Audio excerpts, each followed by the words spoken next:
নামের কথা আছে। আমরা যদি আল্লাহর সাথে সাথে রাসূলের নামও যুক্ত করি তাহলে রাসূলকে আল্লাহর পর্যায়ে নিয়ে যাওয়া হয়, যেটার নাম হলো শিরিক।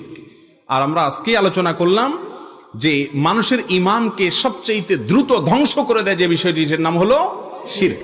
নবীকে ভালোবাসতে হবে এবং নবী করিম সাল্লাল্লাহু আলাইহি সাল্লামকে প্রাণের চাইতে, জীবনের চাইতে বেশি ভালোবাসতে হবে, কিন্তু তাই বলে তাকে আল্লাহর সমকক্ষ মনে করা যাবে না। এক ব্যক্তি রাসূল করিম সাল্লাল্লাহু আলাইহি সাল্লামের সময় কথা বলতে গিয়ে এমন ভাবে বলেছেন, আল্লাহ এবং তার রাসূল কথাটাকে এমন ভাবে বলেছেন মনে হচ্ছে আল্লাহ এবং রাসূল দুই সত্তা মিলে প্রায় এক বা সমপর্যায়ের। তখন নবীজি বলেছেন, বিসাল খাতিব আনত, তুমি অত্যন্ত নিকৃষ্ট আলোচক, লেকচারার, ওয়াইজ, কারণ তুমি রাসূলকে আল্লাহর পর্যায়ে নিয়ে গেছো। আমাদের অনেক ভাইরা বলে আল্লাহ রাসূলের নামে, আল্লাহর নামে হয়, রাসূলের নামে হয় না। এভাবে বলতে পারেন আল্লাহর নামে, রাসূলের পদ্ধতিতে, রাসূলের বাতানো